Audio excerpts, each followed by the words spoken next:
하나님의 말씀은 레위기서 1장 1절 9절 말씀입니다. 제가 낭독하겠습니다. 여호와께서 회막에서 모세를 부르시고 그에게 말씀하여 이르시되 이스라엘 자손에게 말하여 이르라. 너희 중에 누구든지 여호와께 예물을 드리려거든 가축 중에서 소나 양으로 예물을 드릴지니라. 그 예물이 소의 번제이면 흠없는 수컷으로 회막문에서 여호와 앞에 기쁘게 받으시도록 드릴지니라. 그는 번제물의 머리에 안수할지니 그를 위하여 기쁘게 받으심이려 그를 위하여 속죄가 될 것이라. 그는 여호와 앞에서 그 수송아지를 잡을 것이요 아론의 자손 제사장들은 그 피를 가져다가 회막문 앞 제단 사방에 뿌릴 것이며 그는 또 그 번제물의 가죽을 벗기고 각을 뜰 것이요 제사장 아론의 아들들은 제단 위에 불을 붙이고 불 위에 나무를 올려놓고 아론의 자손 제사장들은 그 뜬 각과 머리와 기름을 제단 위에 불 위에 있는 나무에 버려놓을 것이며 그 내장과 정강이를 물로 씻을 것이요 제사장은 그 전부를 제단 위에 불살라 번제를 드릴지 이는 화제라. 여호와께 향기로운 냄새니라. 아멘. 지금 제가 지금 출애굽의 역사를 쭉 살펴본 거예요.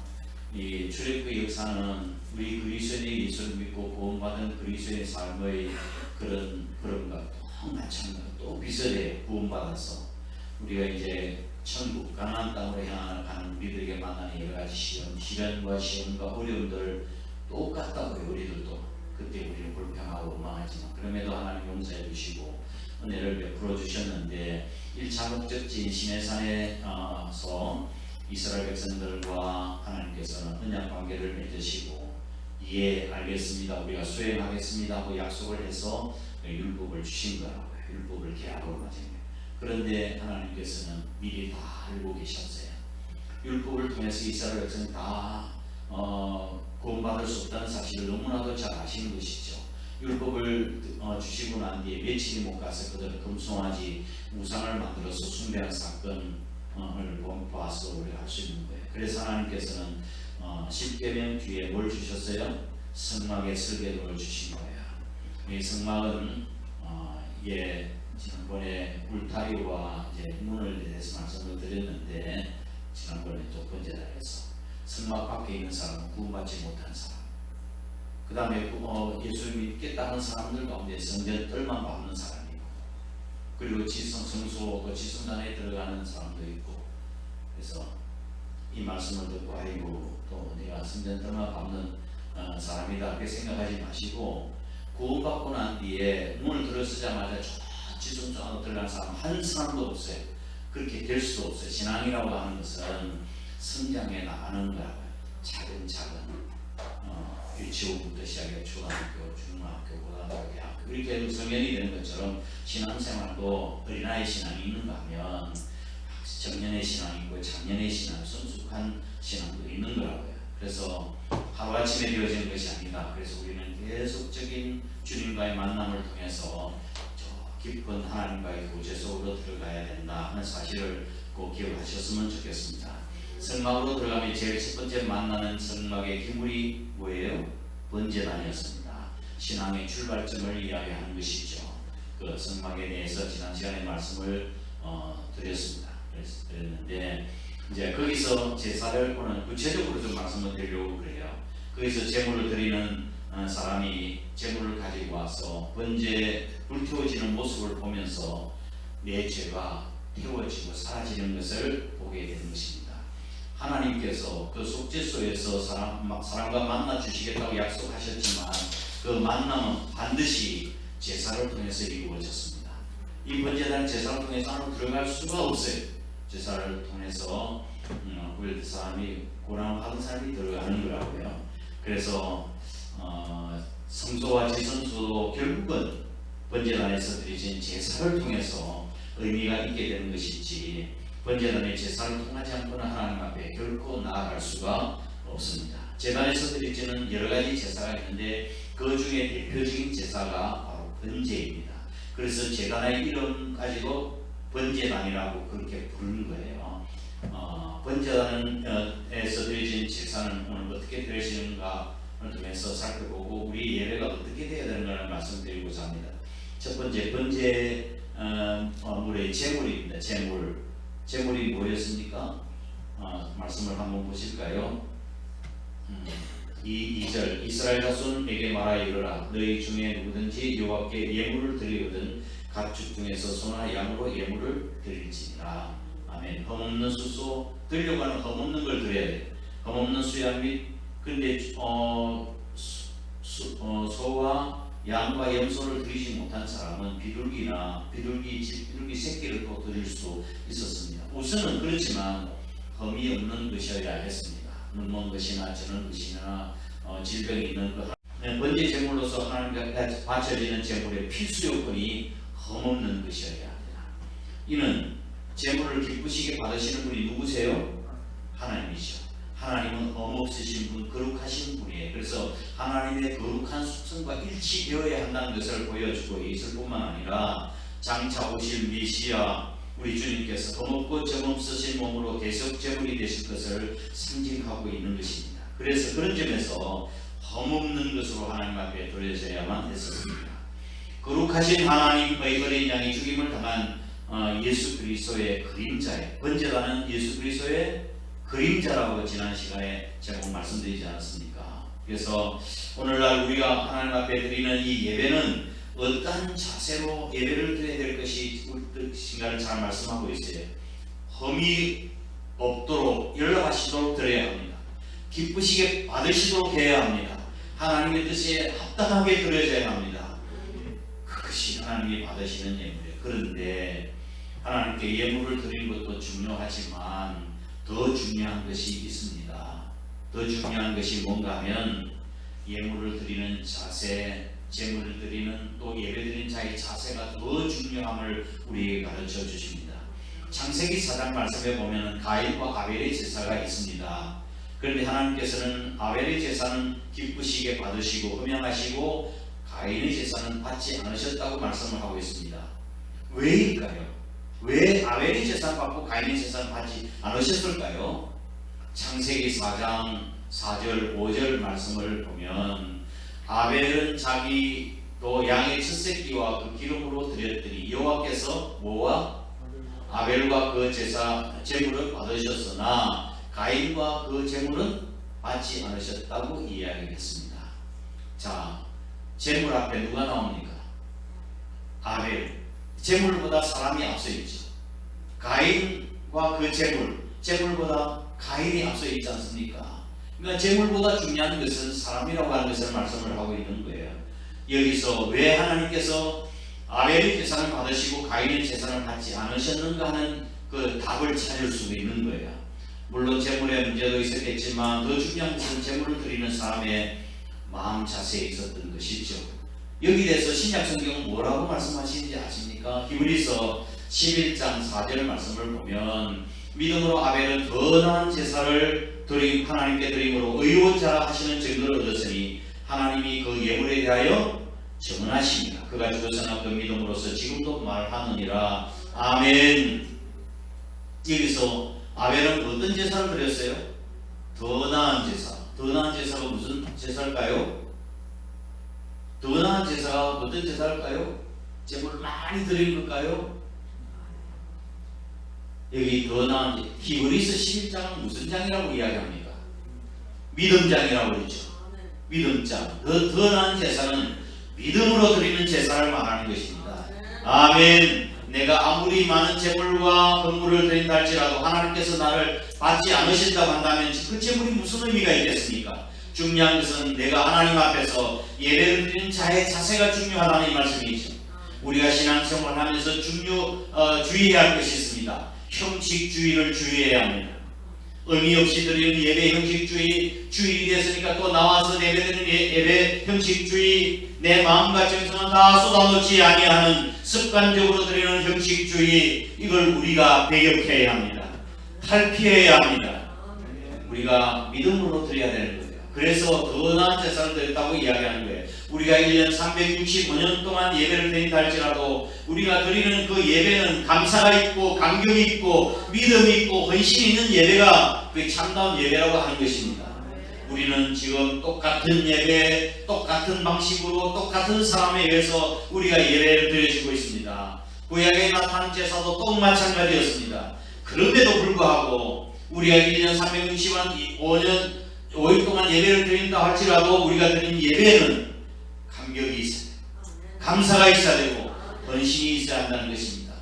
나를 불러주신 하나님의 크신 은혜, 나에게 보신 하나님의 사랑 생각하면서 정말 눈물 나면서 감격스럽게 예배를 드려야, 그래서 그 예배를 하나님 받으시는 거예요. 그래서 스펄전 설교의 황제라고 불려진 스펄전 목사님은 마른 가지고는 천국 들어갈 수 없다고 말씀하셨어요. 철저한 우리의 매개와 정말 감격스러운 예배를 가지고 하나님 앞에 드려야 그 예배를 하나님 받으신다는 것이죠. 또 한 가지, 제물은 가정 형편 경제 사정에 따라 드리도록 했습니다. 출애굽기 23장 16절 말씀을 보면 공수로 내 앞에 보이지 말라 그랬습니다. 공수가 뭐예요? 빈손으로, 하나님 앞에 우리가 나와서 예배 드릴 때 빈손으로 나오지 말라고 말씀하시는 거예요. 최선을 다하라는 이 말씀이죠. 경제적으로 여유가 있는 사람은 어떻게 드려요? 수소를 흠없는 수소를 드린다고 했습니다. 그 다음에는요, 못한 사람은 양이나 드리고 염소를 드립니다. 경제적으로 어려운 사람, 가난한 사람은 어떻게 안 드려도 되는 거죠? 드려야 돼요. 어떻게 드려야 돼요? 비둘기까지, 비둘기에 드려야 되겠어요. 비둘기 새끼라도 드려야 된다고 이야기했어요. 그러니까 빈손으로는 절대로 나오지 말라는 말씀이죠. 이것은 누구라도 자기 형편에 알맞게 제물을 드릴 수 있도록 배려해 주신 하나님의 은혜예요. 자, 그렇지 않고 일률적으로 다 우리가 다 똑같이 수수를 드리라 이렇게 한다면 어려운 사람 어떻게 드릴 수 있겠냐? 못 드리죠. 그러나 하나님은 드릴 수 있으니까 드리라고 하는 게 형편에 맞게 드리라고 말씀하시는 거예요. 이 사실에서 우리는 예수 그리스도 안에서, 예수 그리스도 믿는 우리에게 가진 자나 못 가진 자나, 배운 자나 못 배운 자나, 부자나 가난한 자나, 남자나 여자나 남녀노소 다 불문하고 다 받아주시겠다는 의미예요. 네? 우리 여기 부자만 구원받을 수 있다고 한다면 여기 구원받을 사람이 몇 사람 있을까요? 아마 한 사람도 없을 것 같은데 우리 교회. 아니 공부 많이 한 사람만 구원받을 수 있다고 한다면, 서울대학교 나온 사람 구원받을 수 있다고 한다면 여기 서울대학 나온 사람 있어요? 뭐를 안 되는 거지. 하나님께서는 다 차별 없이 어떠한 그 마음 자세, 그 중심을 받으시는 거예요. 자, 그리고 이제 제사를 드리는데 절차를 살펴보면 먼저 제물을 제사를 드린 사람이 제물을 가지고 선택을 합니다. 2절 3절 말씀을 보면 이스라엘 자손에게 말하여 이르되 너희 중에 누구든지 여호와께 예물을 드리려거든 가축 중에서 소나 양으로 예물을 드릴지니라. 3절 그 예물은 소의 번제이면 흠없는 것으로 회막문에서 여호와께 앞에 기쁘게 받으시도록 드릴지니라 그랬습니다. 흠없는 제물을 선택하는 거예요. 그 다음에 두 번째, 제사장에게로 가져옵니다. 그 제물을 선택해서 누구에 가져오는 거예요? 제사장이 가져갑니다. 그 다음에 제사장은 세 번째로, 제사장은 그로 하여금 제물의 머리에 안수를 하게 합니다. 4절 말씀을 보겠습니다. 4절 그는 번제의 머리에 안수할지니 그를 위하여 기쁘게 받으심이 되어 그를 위하여 속죄가 될 것이라. 아멘. 이것은 안수한다고 하는 말, 이건 이게 전가라고 이야기하는데 이게 신학적인 용어예요. 제물을 드린 자가 짐승을 가지고 와서 그 짐승의 머리에다 손을 얹습니다. 그리고 난 뒤에 자기 죄를 고백하는 거예요. 내가 하나님 앞에서 이런 죄를 지었습니다. 그래서 이 제물에 손을 얹는다고 하는 사실은 이 제물과 나를 동일시하는 거예요. 동일시하는 거예요. 그리고 자신의 죄를 그 동물에게, 짐승에게 다 뒤집어 씌우는 거예요. 전가라고 하는 말은 죄과 책임 등을 남에게 넘겨 씌운다는 그런 뜻이 전가예요. 그래서 손을 얹고 내가 고백을 해서 짐승에 다 덮어 씌워요. 그리고 난 뒤에 어떻게 합니까? 5절 말씀 봅니다. 5절 그는 여호와 앞에서 그 수송아지를 잡을 것이요 아론의 자손 제사장들은 그 피를 가져다가 회막문 앞 제단 사방에 뿌릴 것이며 라고 되어 있습니다. 자, 그는 누구예요? 5절 말씀에 그는 누구예요? 제사장이 아니고 그 제물을 끌고 온 사람이에요. 그리고 머리 안수한 사람, 손을 얹고 기도한 사람이에요. 그 사람은 어떻게 하는 거예요? 그 수송아지를 잡을 것이요 라고 되어 있습니다. 누가 잡는 거라고요? 네? 재물을 가져온 사람, 죄를 범한 사람, 죄를 범한 사람, 재물을 가져온 사람. 그러니까 이 사람이 자기가 주도적으로 소를 잡고 양을 잡고 염소를 잡고 빈돌이 잡는, 주도적으로 제사장의 도움과 옆에 있는 사람들의 도움을 받기는 받지만 주도적으로 칼을 잡고 죽이는 것은 그 사람이 잡는 거라고요. 이때 그 사람 마음이 어땠을까요? 재물을 드린 자는 자기 대신에 처참히 죽어가는 짐승의 모습을 통해서 죄의 심각성을 배우는 거예요. 그리고 속죄의 은총을 마음에 새기는 거예요. 이야, 이 죄 때문에 내 짐승이, 소가 양, 염소가 죽는구나. 죄의 심각성, 내가 죽어야 되는 것인데 이 짐승이 대신 죽는구나 깨닫는 거예요. 그리고 그 죄를 속죄를 통해서 하나님의 은총을 깨닫는 거예요. 여전히 느끼게 하는 거죠. 제사장이 잡으면 좋지 않을까요? 아니, 자기가 칼로 직접 잡는 것입니다. 그리고 제사장은 뭐합니까? 5절 말씀에서 제단 그 피를 가져다가 회막문 앞 제단 사방에 다 뿌린다고 이야기했습니다. 피를 뿌린다고 하는 것 무슨 뜻인가요? 자, 죄를 범한 인생은, 죄인은 어떻게 됩니까? 죽어야 합니다. 심판을 받아야 되죠. 로마서 3장 23절 말씀을 보면 죄의 삭은 사망이요. 죄의 삭은 사망이에요. 범죄한 인생은 반드시 죽임을 당해야 합니다. 그런데 대신 짐승이 죽는 거예요. 피 흘림이 없이는 내가 죽어야 돼. 피 흘림이 없이는 죄사함이 없다고 했는데 짐승이 내 대신 피를 흘림으로 내가 용서를 받는 것이라고 해요. 예. 단사면에 뿌린다고 하는 것은 구석구석, 여기 동서남북 구석 단사면에 다 뿌린다고 하는 것은 철저성을 이야기하고 있고, 그리고 완벽성을 이야기하는 거예요. 우리가 짐승에 손을 얹고 죄를 고백할 때 철저하게 고백해요. 회개가. 네? 그리고 난 잡고 그 피를 다 철저하게 회개를 하고 피를 뿌리는 거예요. 그리고 난 뒤에 완벽하게 우리의 죄가 용서된다는 사실을 보여주고 있는 것입니다. 그리고 난 뒤에 또 뭐 합니까? 6절 말씀을 봅니다. 6절 여섯 번째로 그는 또 번제물에 가죽을 벗기고 각을 뜰 것이요. 가죽을 벗긴다고 했습니다. 가죽을 벗기는 이유가 뭡니까? 그 의미상으로 죄와 허물로 오염된 그 사람을 버리고 하나님 앞에서 자신의 모습을 온전히 드러낸다고 하는 뜻입니다.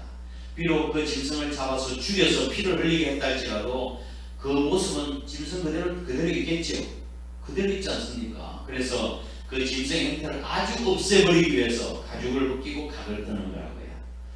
영적으로 우리가 해석을 하면 이는 철저하고 완전한 회개를 뜻하는 것이고 자기 헌신을 상징하는 행위예요. 남김없이 하나님께 바친다는 전적인 헌신을 말하는 가죽을 벗기면서 뭘 생각할까요? 자신의 모든 거짓과 위선과 가면과 가식을 벗기고 정직한 모습으로 하나님 앞에 서는 것입니다. 그래서 가죽을 벗기는 거라고요. 우리가 하나님 앞에 나올 때도 우리의 가면 가식을 다 내려놓고 하나님 앞에 드려야 그 하나님 예배를 받으시는 것이지, 이런 척하고 그런 예배는 하나님이 받지 않으시는 거예요. 나는 죄인으로서이다. 나는 죄인으로서이다. 세리 기도를 들으시고 그 기도를 들으셨지만 바리새인 하나님 나는 일에 금식을 하고 11조를 막 이렇게 합니다. 저렇게 그런 가식적인 기도는 하나님이 받지 않으셨다고 말씀하고 계십니다. 예수님께서. 그래서 우리가 하나님 앞에 나올 때는 솔직하게 나와야 돼요. 내가 얼마나 죄 많은 인생인가 존재인가를 고백하고 하나님 앞에 거짓없이 나와야 하는 것입니다. 그래야 용서받을 수 있고 그래야 우리가 예배가 기뻐 받을 수 있는 것입니다. 그리고 각을 뜬다고 했죠. 각 7번째 여러 조각으로 나눈다고 하는 뜻입니다. 각을 뜬다는 것은 뼈마디를 중심으로 해서 여러 조각을 나누는 것을 의미하는데 소나 돼지를 잡을 때 짐승을 잡을 때 발골한다고 하지. 발골 뼈를 다 갈라내는 거였죠. 왜 그렇게 합니까? 골고루 태우기 위해서, 골고루 다 타기 위해서 그런 거예요. 뿔을 뽑을 때, 각을 뜰 때 뭐예요? 자기 교만을 잡아내고 벌이를 자를 때 자아와 자기 중심적인 생각을 끊어버리고 앞뒤 다리를 자르면서 세상의 쾌락과 탐욕으로 달려가는 자기의 욕망을 다 잘라버려야 하는 것입니다. 그리고 8번째로 고기를 제단 위에 올려놓습니다. 7절 8절 그리고 내장과 정강이를 물로 씻습니다. 9절 말씀 보겠습니다. 그 내장과 정강이를 물로 씻을 것이요 제사장 그 전부를 제단 위에서 불살라 번제를 드릴지니 이는 화제라 여호와께 향기로운 냄새니라. 아멘. 짐승을 잡아본 적이 있으시죠? 없다고 할지라도 옆에서 잡아본 경험은 있으시죠? 네. 옆에 살구봉 있잖아요. 닭을 잡는 거 보니까 안에 내장을 끄집어내는데 얼마나 지독하지 냄새가 그 안에 막 온갖 것이 다 들어있어. 내장 속에 남아있는 음식물 찌꺼기를 말끔히 씻어내고 또한 땅에 자주 접촉해서 더러워진 이 정강이의 부분을 정결케 하는 목적이 있는 거라고. 내장은 뭘 이야기하는 겁니까? 내장을 발라내서 물을 씻으면서 자신의 내면에 감춰진 더럽고 추한 모든 마음, 미움, 시기, 불평, 불만, 질투 이런 것들을 다 씻어내는 것입니다. 어두운 죄, 쓰레기 같은 죄를 다 버리고 회개하는 거라고요. 그리고 정강이는 뭐예요? 정강이는 우리가 발로 걸어다니는 행위 부분을 이야기하는 행위 부분. 내장과 정강이를 씻는다고 하는 것은 그야말로 정리하면 우리의 마음과 그 행위를 다 철저하게 회개하고 씻는다는 의미입니다. 우리의 내면과 외면을 씻어야만 하나님께서 우리의 삶을 받아주신다고 하는 뜻이에요. 이는 우리가 하나님 앞에 드린 제물 어느 한 부분도 빠짐없이 정결한 상태를 유지해야만 했습니다. 그래야 연락하시는 거예요. 물로 씻고 불로 태워야 하는 것입니다. 아멘.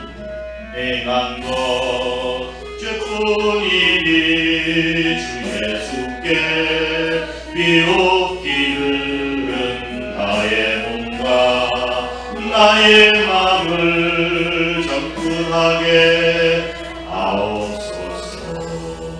물 가지고 날 씻든지 물 가지고 태우든지 내 안과 나 닦으사 내 모든 죄 멸하소서. 못된 행실 행실 다 고치고 악한 생각 다 버려도 주 앞에서 정결하고 자랑치는 못하리라. 물 가지고 날 씻든지 물 가지고 태우든지 내 안과 나 닦으사 내 모든 죄 멸하소서. 아멘. 우리가 하나님 앞에 나와서 예배드릴 때에 불을 차고 교만 다 내려놓고 하나님과 겸손하게 우리의 삶에 들어오신 모든 부분들을 물로 씻고 불로 태우고 드려지는 제물처럼 그렇게 드려져야 우리 예배가 하나님 앞에 하나님이 기뻐 받으시는 거라고요. 말씀을 정리합니다. 번제단에서 드려진 번제는 오늘날 우리가 드리고 있는 예배와 연결을 시켜볼 때에 번제는 두 가지 측면에서 살펴볼 수 있습니다. 첫 번째, 그리스도와 관련해서 죄인들을 위해서 십자가상에서 온전히 당신 자신을 제물로 드리신 예수 그리스도의 희생을 예표하는 것입니다. 구약의 제사는 죄 용서함을 얻기 위해서 짐승을 대신 희생시키는 것이 수없이 되풀이된 거였어요. 이 제사드린 자가 죄를 범하고 짐승을 끌고 와서 제물에 손을 얹고 죄를 고백하고 짐승을 잡아 불태워 하나님의 제사를 드립니다. 그러면 내가 죄 용서받았다고 하는 그런 것을 느끼게 되어지는 것이죠. 그리고 나와서 그럼 이제 더 이상 죄를 안 짓습니까? 지어요. 또 짓잖아요. 그럼 어떻게 해야 됩니까? 또 재물 가져와야 돼. 또 재물 가져와야 돼. 그래서 또 똑같은 수 또 반복해야 돼. 그리고 자꾸 이 일이 계속 반복되는 거라고요. 그런데 신약에서는 구약의 동물 제사가 없습니다. 어떤 제사를 드리는가요? 우리 주 예수 그리스도께서 단번에 완전히 once for all 완전히 영원한 제사를 드리신 예수 그리스도의 죽음을 상징하는 거라고요. 할렐루야. 그러면 우리 예수를 믿으면 죄 안 짓습니까? 죄 지어요? 죄 지으면 안 되지. 그렇지만 죄 지어요. 그럼 어떻게 해야 됩니까? 씻어야 되지 않겠어요? 그래서 물두멍으로 나아가는 거예요. 손발을 다 깨끗하게 물로 씻는 거예요. 그것은 계속해서 회개와 믿음은 계속적으로 우리가 주님 앞에 가는 순간까지 나를 깨끗하게 하고 정결하게 하고 그렇게 해서 계속해서 주님의 아름다운 형상을 닮아가는 거예요. 자, 번째는 우리와 관련해서 살펴보면 그리스도의 희생을 본받아서 우리들 역시 우리 몸을 하나님께서 기뻐 받으시는 거룩한 영적 제사를 드려야 합니다. 예배는 성도가 거듭나고 구원받은 후에도 계속해서 요구되어지는 거예요. 회개와 신앙 고백과 감사와 헌신 등을 통해서 하나님께 나아가고 교제하는 것이 필수적인 것임을 보여주고 있는 거예요. 하나님께서 아브라함을 부르셔서 내가 너로 큰 민족이 되게 하고 너로 축복의 통로가 되게 해야겠다고 내시로 말미암아 하늘의 별과 땅의 모래같이 많게 해주시겠다고 약속하셨습니다. 그런데 아브라함은 그 말씀을 믿고 말씀에 순종하여 우상의 도시인 갈대우르를 떠나서 하나님께 지시한 땅으로 갔습니다. 어느덧 25년이라는 세월이 지났습니다. 아브라함의 희망이 끊어진 때였습니다. 100세가 되었으니 하나님께서 그에게 내시로 말미암아 천하 만민이 복을 받으리라고 말씀하신 그 약속의 말씀을 그가 믿음으로 받아들이고 그의 나이 99세 때 사라가 잉태하여 100세의 아들을 낳았습니다. 얼마나 감격스러웠을까요? 네? 얼마나 감격스러웠을까요? 그 손 아들을 낳고 얼마나 행복했을까요? 얼마나 사랑스러웠을까요? 더 이상 무엇이 부러웠을까요? 아무것도 부러운 것이 없었을 거예요. 자식을 낳아보세요. 연세가 드신 여러분도 자식을 낳아보세요. 우리 손자를 얻었는데 너무너무 우리 사람은 못 봐가지고 막 야단이에요. 아들한테 전화하지 내 애들 좀 보여달라. 보여줘야 카톡. 손자가 200배 아들보다 200번 보기 좋다 그랬잖아요. 여러분도 옆에 분 인사합시다. 자식을 낳읍시다. 묻지 말고 해보시라고요.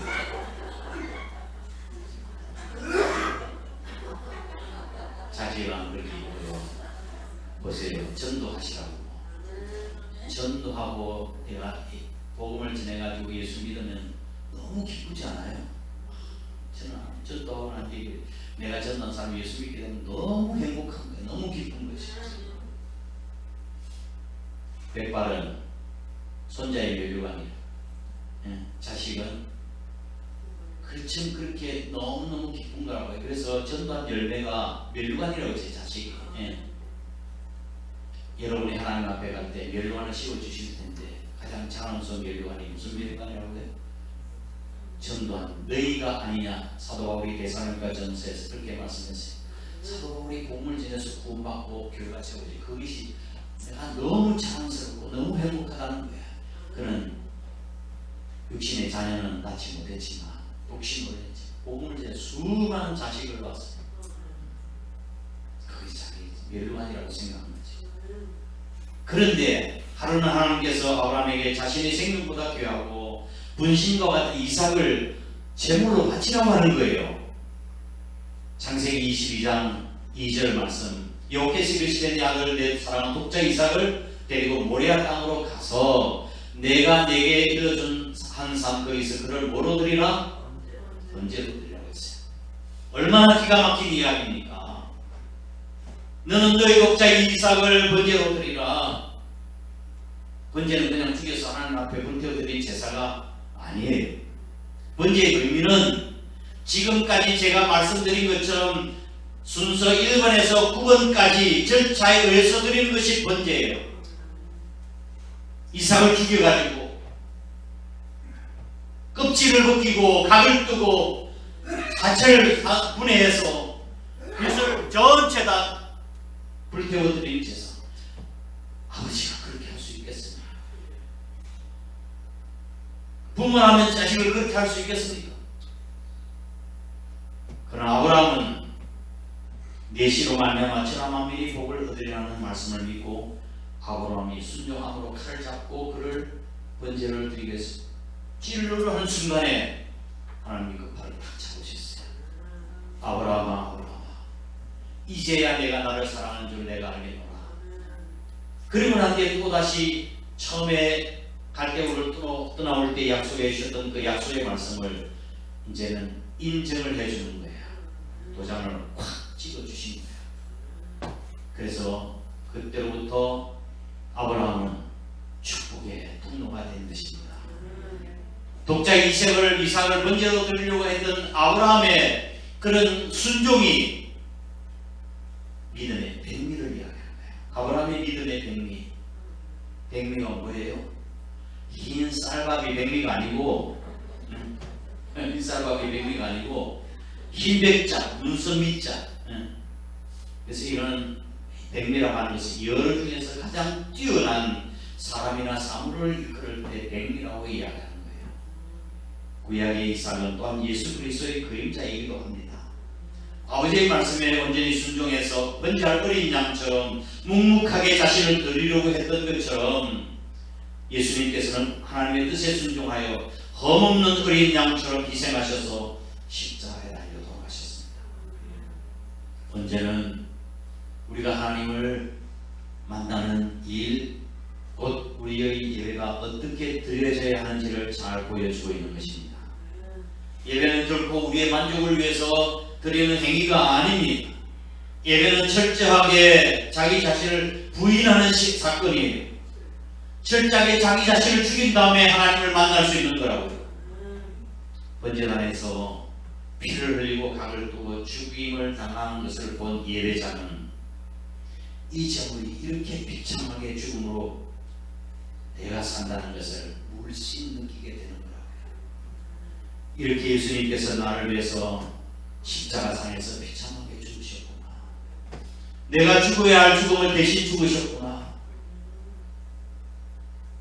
그리고 완전히 태워져 죄가 된 모습을 보면서 나는 죽고 내 안에 사는 것은 그리스도라고 하는 절대적인 헌신을 다짐하는 것입니다. 사도 바울은 우리 그리스도인들에게 삶으로 드리는 참다운 예배에 대해서 이렇게 말씀하고 있습니다. 히브리서 12장 1절. 여러분 들으시겠지만 굉장히 중요한 말씀입니다. 그러므로 형제들아, 내가 하나님의 모든 자비하심으로 너희를 권하노니 너희 몸을 하나님께서 기뻐하시는 거룩한 산제사로 드리라. 이는 너희의 드릴 영적 예배이다. 거룩한 산제물로 드리라. 아멘. 무슨 의미예요? 거룩한 산제물. 오늘 설교 말씀을 들었으면 이 거룩한 산제물이 어떤 의미로 우리가 다가오는지 아실 거예요. 거룩한 산제물로 드리라. 각을 뜨고 껍질을 다 벗기고 나의 내장을 깨끗하게 씻고 정령이를 씻어 하나님 앞에 온전하게 불태워 드리는 제사, 그렇게 드리라고 말씀하시는 거예요.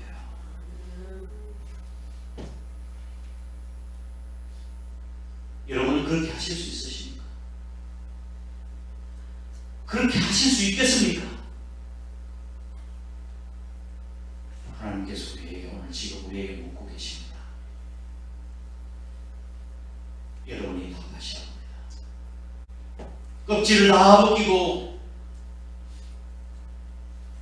나의 내장을 깨끗하게 씻고 정령이를 씻어 하나님 앞에 온전하게 불태워드리는 제사, 그렇게 드리라고 말씀하시는 거예요. 여러분은 그렇게 하실 수 있으십니까? 그렇게 하실 수 있겠습니까? 하나님께서 우리에게 오늘 지금 우리에게 묻고 계십니다.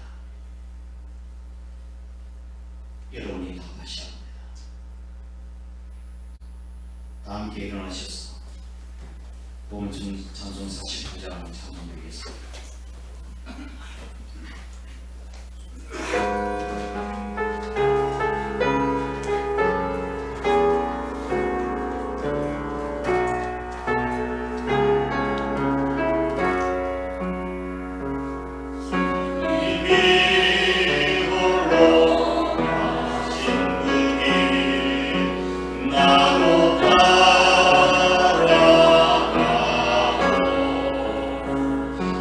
모든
번제단을 통과하지 아니하고는 성숙한 삶을 살아갈 수가 없습니다. 성도의 삶을 살아갈 수가 없어요. 아직까지도 번제단에서 내가 죽지 않고 살아가는 얼마나 많은 그리스도인들이 있나요? 교만과 아집과 자기중심적인 생각, 이 불을 다 끊어버리고 각을 두고 내장을 싣고 철저하게 내 자신을 불태워드리는 이 감격과 헌신이 없이는 더 이상 나아갈 수가 없습니다. 왜 여러분에게 예배의 감격과 기쁨이 없으신가요? 왜 신앙생활에 감격과 기쁨이 없으신가요? 이 번제단의 체험이 없기 때문이 아닌가요? 우리가 예배만 잘 드려진다면 헌신자는 반드시 나오게 되어 있습니다. 나는 죽고 그리스도만 사는 삶을 살아야 돼요. 사도 바울처럼 우리가 그렇게 살게 해달라고 말씀 생각하시면서 다 함께 통성으로 기도드리도록 하겠습니다. 고마우신 아버지 하나님, 주님의 크신 은혜와 사랑을 감사드립니다. 오늘도 저희들이 이 귀한 전에 나왔습니다. 번제단의 의미를 살펴볼 수 있도록 은혜 허락해 주신 것을 감사합니다. 우리가 성경에 물을 들어봤지만 아버지 하나님 번제단을 통과하지 못하고 계속적으로 이곳에 머물러 있는 우리의 어린아이 같은 신앙 다시 한번 아버지 하나님 벗어나게 해 주시옵소서. 내 자신이 완전히 죽어지고 아버지 하나님 각을 뜨고 정결을 씻고 물로 씻어서 불태워 하나님 앞에 온전한 제사를 드릴 수 있는 삶을 살아갈 수 있도록 인도하여 주옵소서. 1년 365년 동안 매일매일 순간순간 우리를 예배를 드리고 있지만 내 마음속에 있는 감격과 기쁨과 감사가 아버지 하나님 없는 이유가 우리 하나님 앞에 진정한 예배자가 되지 못하기 때문이 아닌가를 우리가 깨달았습니다. 하나님 아버지, 온전히 온 마음과 온 정성 다하여 오직 하나님만 섬김의 믿음으로 살아갈 수 있는 주님의 삶이 될 수 있도록 하나님 역사하여 주시옵소서. 우리가 이 번제단의 감격과 기쁨을 아버지 하나님 경험하고 그 다음 단계로도 나아갈 수 있게 하시고 거룩한 삶을 살게 하시고 또한 우리의 주님 안에 가는 놀라운 축복과 은혜를 경험하여 나갈 수 있는 우리 모든 사랑하는 식구들이 다 될 수 있도록 하나님 역사하여 주시고 은혜를 베풀어 주시옵소서. 우리 인생은 신앙생활 속에 정신함과 첫사랑과 천미도를 회복해 나갈 수 있는 저들 될 수 있도록 하나님 도와주시며 은혜를 베풀어 주시옵소서. 사도 바울같이 나는 죽고 그리스도만 사는 삶을 살아갈 수 있도록 하나님 도와주옵소서. 내가 그리스도와 함께 십자가에 죽었나니 그러므로 이제는 내가 사는 것이 아니요 오직 내 안에 그리스도께서 사시는 것이라. 이제가 내가 육체 가운데 사는 것은 나를 사랑하사 나를 위하여 자기 몸을 버리신 하나님과는 믿는 믿음 안에 사는 것이라고 고백했듯이 우리가 이 믿음으로 살아갈 수 있는 자리에 살게 될 수 있도록 하나님 역사하시며 주님 은혜를 허락하여 주옵소서. 우리가 버려야 될 예배 형식주의, 신앙 형식주의, 안일주의 다 버리게 하시고 오직 우리 자신을 불태워 하나님 앞에 드리는 향기로운 삶을 살아갈 수 있는 자리에 살게 될 수 있도록 너를 축복하여 주시고 은혜를 허락하여 주옵소서. 아직까지도 내 안에서 버리지 못한 죄성들과 선뿌리들 다 버리게 하여 주시옵소서. 내 마음을 죽어지게 하여 주시고 오직 주님만 높이는 삶을 살아갈 수 있도록 축복을 허락하여 주시옵소서. 그렇게 살겠다고 마음으로 다짐합니다. 일어섰습니다. 우리의 결심과 헌신이 버려지지 아니하도록 하나님 도와주시고 매일매일 삶이 정말 주님께 예배하는 예배자의 삶을 살아갈 수 있는 저들 되도록 하나님 도와주시옵소서. 하나님의 마음속에 예수를 믿는 그 감격과 기쁨이 사라진 이유가 무엇인지요? 버리지 못한 죄를 다 버리게 하시고 나를 위해서 십자가에 달려오신 그 십자가를 붙들고 믿음으로 살아가게 하시고 뒤돌아보지 않게 하여 주시옵소서. 온전히 하나님의 영광 위해서 살아가는 죄들의 삶이 될 수 있도록 축복을 허락하여 주시옵소서. 그래야 주님과 동행하는 삶을 살게 하시고 아벨과 그 제사를 기쁘시게 받으신 것처럼 오늘도 우리 자신이 하나님 앞에 연락되어지는 산재물이 될 수 있도록 축복을 허락하여 주옵소서. 우리 사랑하는 식구들 각 가정과 직장과 사업장과 자녀의 복의 복을 더하시고 예수를 만난 기쁨 그 감격으로 살아갈 수 있도록 인도하여 주옵소서. 이 세상에 헛되고 헛된 것 붙들고 아버지 하나님 살아가지 않게 하여 주시고 참된 아버지 하나님 보아임 하나님을 경외하고 그 안에 참된 보호와 장수와 기쁨과 행복이 있음을 깨닫고 하나님을 경외한 믿음으로 살게 하여 주시옵소서. 오늘 거룩한 예배를 위해서 아버지 하나님 수고한 예배자들과 아버지 하나님 우리 사랑하는 식구들 교회를 청소하고 강단을 장식하며 교회에 나와서 새벽마다 기도하고 부르짖어 강구하는 우리 식구들 교회학교 교사들 하나님 기억하여 주옵소서. 성도를 섬기며 찬양봉사로 또한 섬기는 그 식구들 하나님께서 일일이 기억하여 주시고 복주시며 주의 종도를 돕고 섬기며 이웃에게 사랑을 베푸는 아름다운 손길들마다 하나님의 크신 은혜와 복으로 함께하여 주시옵소서. 이 시간에 외면한 식구들 운해가 있는 귀한 아들들 부득이해서 출탄 가운데 있는 성도들 어느 곳에 있든지 하나님께서 눈동자같이 지켜보고 인도해 주시옵소서. 예수님 거룩하신 이름으로 간절히 축복하고 기도드리옵나이다. 아멘.